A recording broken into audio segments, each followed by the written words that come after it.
me get into full screen here. Hello and welcome. My name is Megan, and I'm so excited to have you here.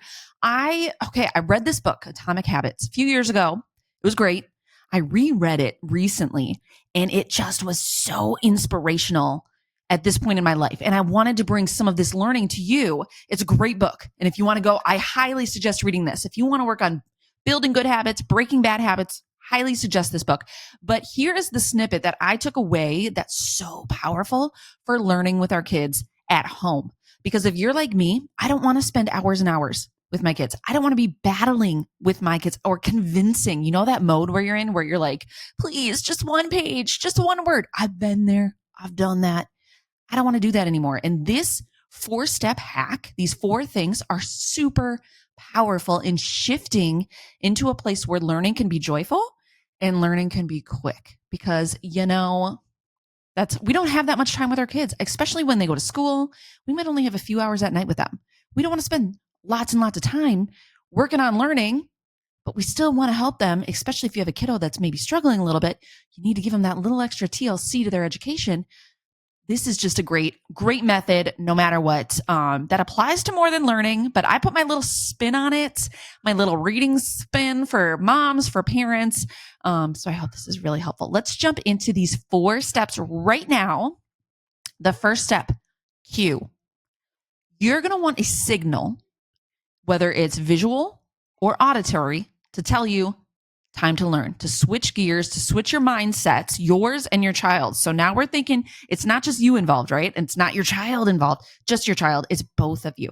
So what is a sound or a visual that's placed that it makes sense for your situation that reminds you that, oh yeah, we have learning time? Because half the battle is just remembering to do it, right? Like your days are busy, your calendars are full, you're tired by the end of the day. You just need something to make your brain go, oh yeah, we're doing learning time. It's a small thing that is just, it takes a minute, but boy, is it powerful to have something set. And pro tip I have here, let your kids be part of the decision-making. Ask them, I know for my son, because I've done this with him, he wanted Alexa to play the poop song every day at 5:30. And that's our signal when we hear the poop song go off.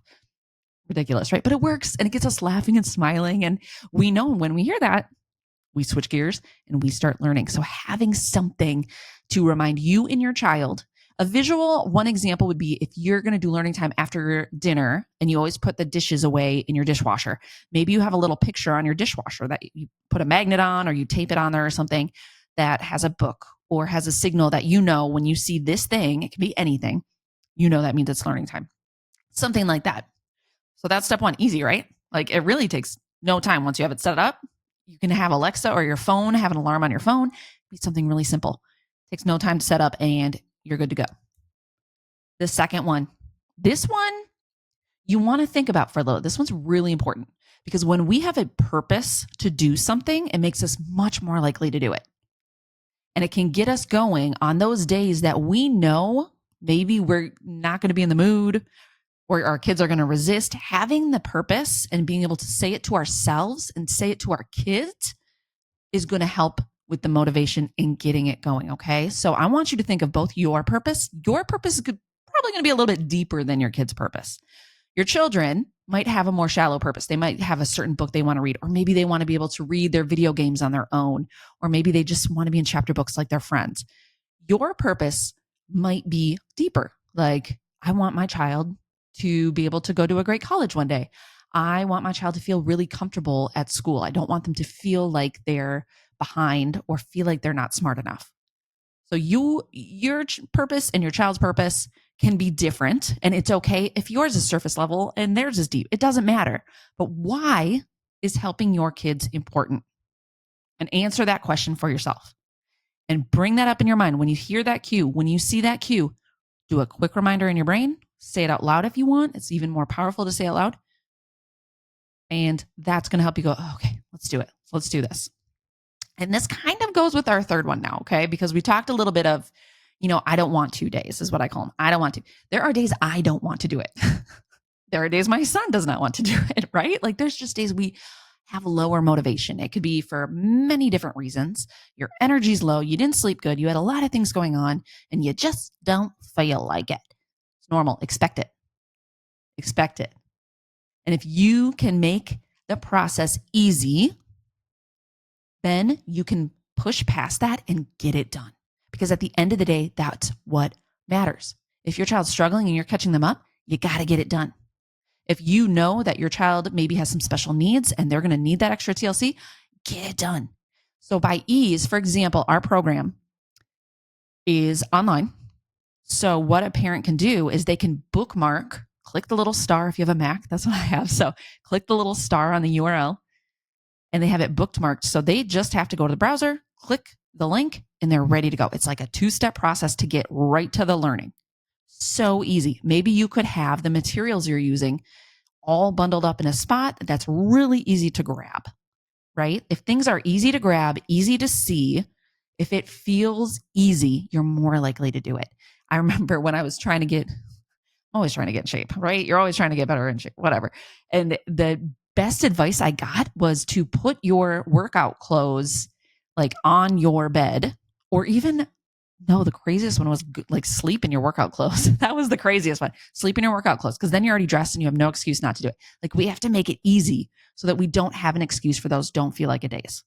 You still got to do it. Even if you have low motivation, you still got to do it. So make it easy by proactively thinking, where should we put our materials? How should I organize it so it makes sense so that we do it no matter what? And then the final step is we want to boost our dopamine, ours and our kids. That's that hormone in our body that makes us feel happy, that sparks joy. What can you do with your kids to spark joy at the end of a learning time so that you look forward to the next learning time? And it can be something simple. My favorite one that one of our clients told us was they do a dance party. They put Taylor Swift on Alexa. Her daughter loves Taylor Swift. They blast it, and as soon as they're done learning and doing a lesson, they do a little dance party in the kitchen. It can be something easy like that. But that little bit of dopamine, like, oh, now we're going to do something fun, gets you excited for the next time. It can be as simple, if your child loves praise, it can be a simple, wow, you worked really hard. I'm so proud of you. You should be proud of yourself. Something simple that's sparking joy in your child. You're going to see their big smile and you're going to feel joy. It can be M&Ms. I don't care. It can be, my son loves hot chocolate. We'll do hot chocolate parties after. It can be whatever it is that makes you want to come back and do it again. It's that simple. And I have an example here to go through. This is what I do. This is what we do. We have our Alexa alarm, the poop song, 5:30 every day, because that's about when we're done eating our dinner. I talked to my son. There's a Minecraft book he really wants to read on his own. So that's his purpose. My purpose is I know he's neurodivergent, which means he needs extra help. I just know that. He needs extra help. It's okay, but I'm aware of it. And this, by being consistent and helping him at home, I know he's getting what he needs. I'm not scared if school's meeting his needs or not. School's doing the best they can. They're overloaded. I know I'm helping him. I know I'm doing what I can here. So my purpose is to feel 100% secure that I'm giving him a better future by staying consistent and helping him at home. I have our lesson bookmark. I go through our lessons, our Miss Buddy reads lessons. I do them with him because at the end of the day, I'm not always in the mood to like have all the materials and all the resources and play the games. Sometimes I just want to hit play and enjoy it sit next to him and enjoy it. And that's what we do. And then he usually will do either hot chocolate in the winter because we live in Minnesota, it's cold, or right now it's summertime when I'm filming this. So it's, we do a smoothie a lot, because that's like what he loves to do, and he loves to help make it. And it's this fun little bonding time that just takes a few minutes. So this is an easy example. This is how I stay consistent. This is how he expects it.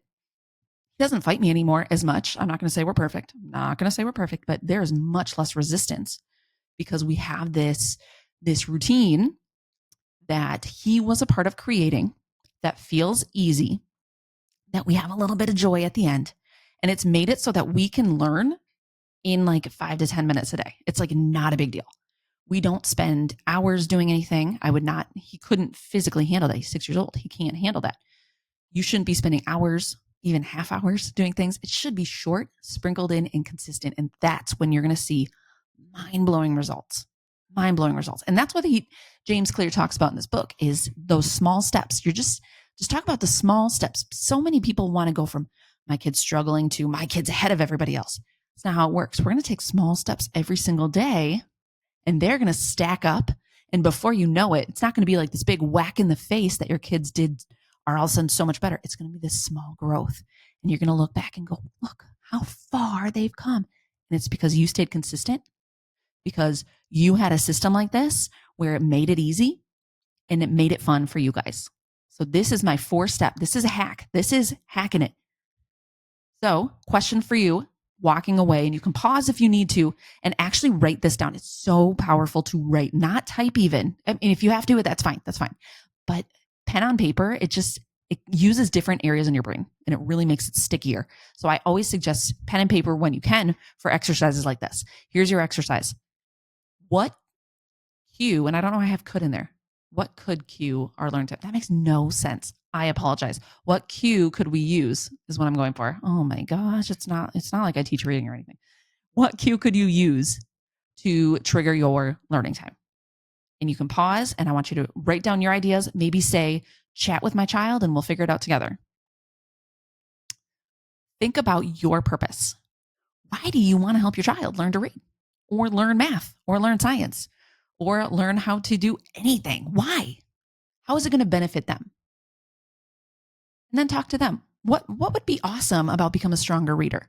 What would be like really cool? Maybe like they can read the same books their friends are reading or any book they want. Maybe school feel a little easier. Maybe they'll get better grades. What would benefit them? And have them write down or say their purpose. Think through right now when you have a little inspiration, if you're feeling the inspiration, think through how you can make it as easy as possible so that there's no excuses. And finally, jot down a few ideas of rewards that you and your child would enjoy, that would spark you and motivate you to do it again. And again, you can bring your child in, have them be a part of deciding. It can be different every time. It doesn't have to be the same thing every time. Maybe you set it up for the next time. You do a dance party once and say, okay, what do you want to do next time? Oh, you want Skittles next time? Great. What do you want to do next time? Oh, you want an extra play outside time? Sure, great. Whatever. But go through these 4, pause if you need to, whenever you need, just take a screenshot of this right here and go through this exercise and figure out your plan.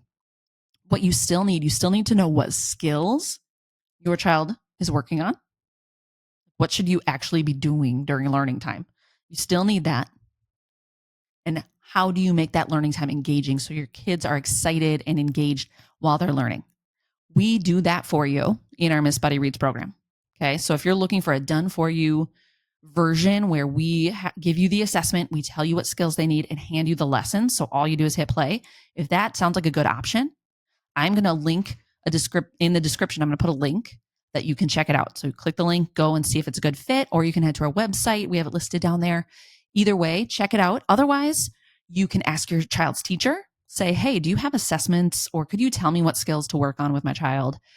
You could find an assessment on your own and try to go through that. Anything like that can help you figure out and pinpoint what you should be working on.